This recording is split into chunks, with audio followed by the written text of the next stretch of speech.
우리는 미래의 일을 미리 알 수 있을까? 인류는 오랫동안 미래의 일을 알고 싶어 했다.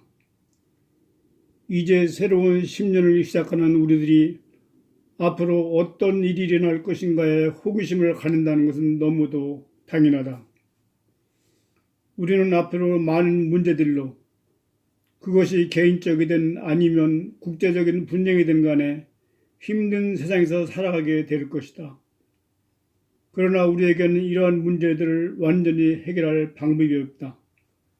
그 이유는 창조자에 의해서 우리에게 주어진 성경의 가르침을 우리가 그대로 따르지 않기 때문이다.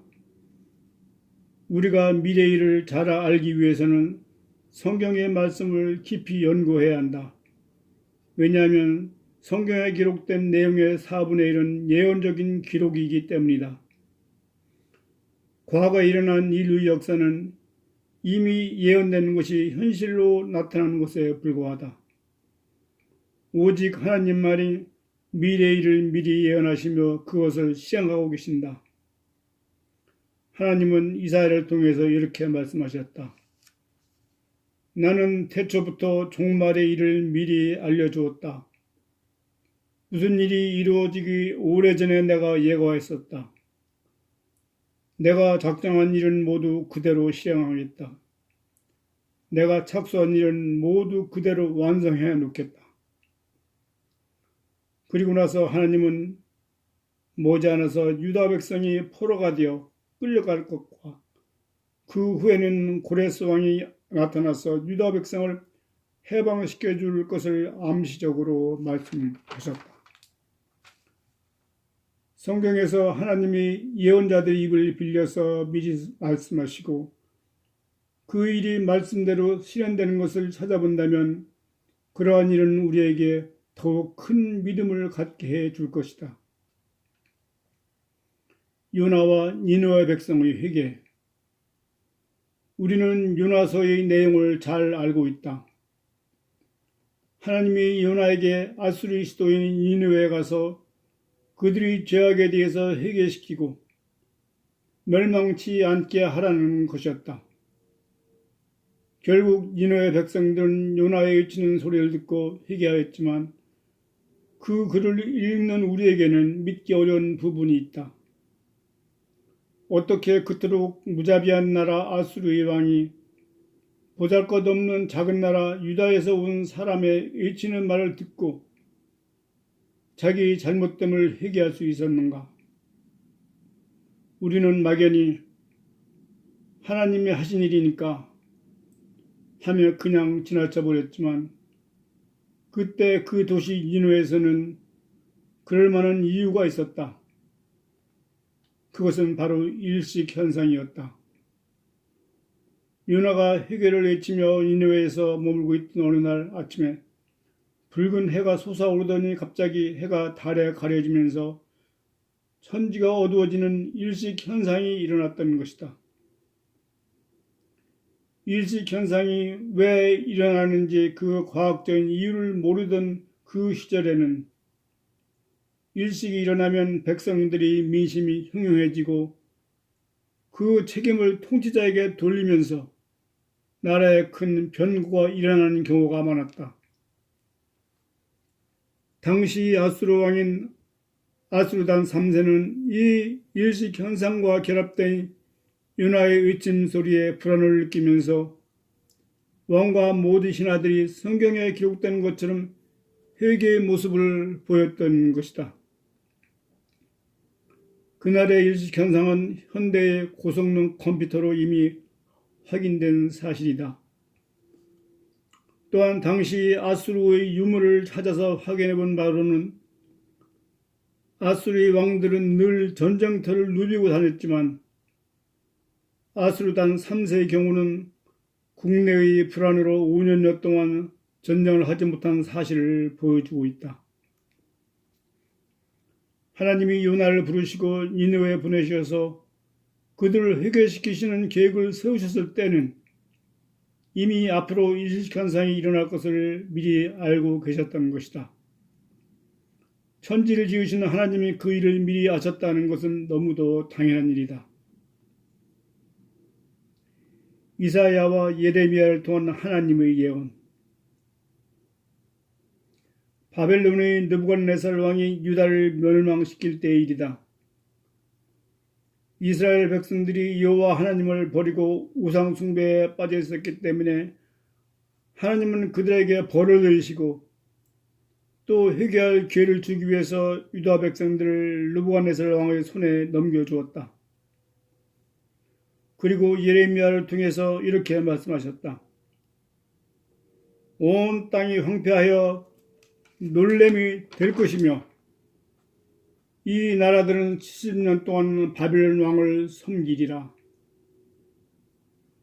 결국 유다 왕국은 BC 586년에 멸망하고 그 백성들은 세 차례에 걸쳐서 먼 바벨론 땅으로 끌려가는 포로 신세가 되었다. 그 후 BC 539년에 바벨론을 무너뜨린 페르시아의 고레스 왕은 유다 백성 모두가 고향에 돌아갈 수 있도록 기원령을 내렸다. 그런데 하나님은 고레스 왕이 태어나기도 전 100여 년 전에 이사야를 통해서 이렇게 말씀하셨다. 내가 그를 선택하여 왕으로 세워놓았다. 내가 그와 함께 있어서 그를 도와주고 내가 그의 앞에서 세계의 만민을 굴복시키며 왕들의 권세를 빼앗아 그에게 넘겨주겠다. 하나님께서는 오래전에 계획하신 대로 고레스 왕을 이 세상에 보내시고 유다 백성이 고국으로 돌아갈 수 있도록 칙령을 내리게 하셨던 것이다. BC 536년에 고국으로 돌아가는 첫 번째 무리들의 인솔자는 다윗 왕의 후손인 스룹바벨이었다. 기원한 유다 백성들은 다시 그들의 성전을 지키기 시작하였다. 많은 어려움 끝에 새 성전은 완성되었지만 솔로몬 성전에 비하면 이 스룹바벨 성전은 그 규모가 작고 매우 초라한 모습이었다. 그러나 이 성전이 완성된 때가 BC 516년이었으므로 이 때를 기준으로 본다면 예레미야의 예언대로 유다 백성은 나라가 멸망한 후 70년 만에 다시 정상적으로 하나님을 섬기는 신앙생활을 시작하게 된 셈이다.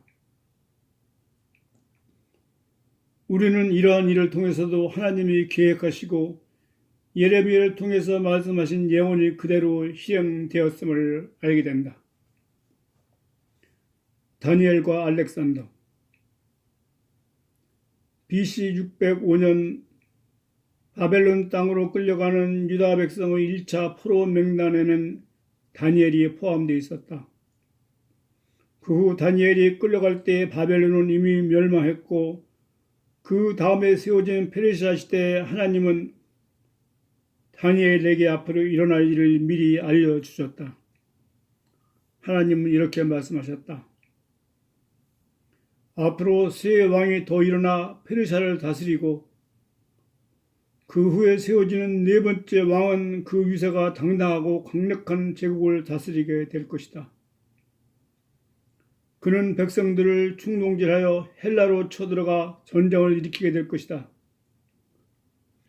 그 후에 헬라에서는 한 강력한 왕이 나타나 거대한 제국을 다스리며 자기 마음대로 행할 것이다. 그러나 그의 권력이 절정에 달했을 때 그의 나라가 갈라져 네 나라로 분리될 것이며 그의 후손이 다스리지 못하고 그 나라가 다른 사람의 손에 넘어갈 것이다. 실제 페르시아 역사를 살펴보면 여기에서 말하는 네 번째 왕은 크세르크세스이며 그는 BC 486년에서 465년까지 왕위에 있으면서 헬라와의 전쟁을 지휘했다. 우리는 이 전쟁을 페르시아 전쟁이라고 부른다. 또한 그는 에스더서에 나오는 아하수에로 왕으로도 알려지고 있다. 그 후 BC 336년에 페르시아를 침공한 알렉산더는 대제국을 이루었지만 BC 323년에 갑자기 사망함으로써 그의 제국은 몰락하게 되고 그의 나라는 그의 후손이 아닌 다른 4명의 부하 장군들에 의해서 분할 통치하게 된다. 이러한 역사는 모두 하나님이 200여 년 전 BC 530년경에 다니엘에게 예언하신 대로 그대로 이루어졌으니 과연 성경은 하나님이 쓰신 예언서임을 믿지 않을 수 없는 것이다. 히스기야와 사네립. 히스기야 왕이 통치하던 유다의 예루살렘은 아수르의 군대에 포위되어서 함락의 위기에 처해 있었다. 히스기야 왕은 성전에 올라가서 사네립이 보낸 협박 편지를 펼쳐놓고 하나님께 뜨거운 기도를 드렸다. 히스기야 왕의 기도를 들은 하나님은 이사야를 통해서 앞으로 행하실 일을 히스기야 왕에게 이렇게 말씀하셨다. 아수르 군대는 모두 물러가게 될 것이며 아수르의 왕 사네립은 고국에 돌아가서 곧 죽게 될 것이다. 과연 그날 밤 아수르의 진영에서는 무려 18만 5천여 명이 떼죽음을 당하였다. 사네립은 하는 수 없이 남은 군대를 이끌고 니느웨로 돌아가서 그의 신 니스루그의 전당에 들어가 경배할 때 그의 2 아들에 의해서 살해되었다. 그리하여 히스기야 왕과 그의 유다국은 멸망의 위기를 벗어나게 된 것이다. 그런데 아수르의 수도였던 니느웨의 표 속에서 1830년에 발견된 프리즘 모양의 유물에 새겨진 기록을 보면 그 당시에 중요한 사실을 발견하게 된다. BC 701년에 그들이 예루살렘을 포위해서 히스기야 왕을 새장 속에 새처럼 가둬 놓았다고 했지만 그들이 예루살렘을 함락시켰다는 내용은 없다. 또한 다른 역사가들이 남겨놓은 기록은 BC 700년경에 유다를 침공한 아수르의 군대 진영에 급성 전염병이 퍼져서 많은 병사들이 사망하고 고국으로 돌아가는 사네립 왕이 곧 암살당한 사실을 보여주고 있다. 이러한 역사적 사실은 하나님께서 이사야에게 하신 말씀이 그대로 이루어진 것을 정확하게 보여주고 있는 것이다. 예루살렘 성전이 파괴. 그날 예수께서 성전을 떠나려 할 때 제자 중 한 사람이 말하였다. 선생님, 얼마나 훌륭한 건물입니까? 돌을 조각하여 장식해 놓은 이 벽을 보십시오. 이 말을 들은 예수께서 대답하셨다. 이 건물이 멋있어 보이느냐? 그러나 돌 하나라도 제자리에 그대로 앉혀있지 못하고 다 무너지고 말 것이다.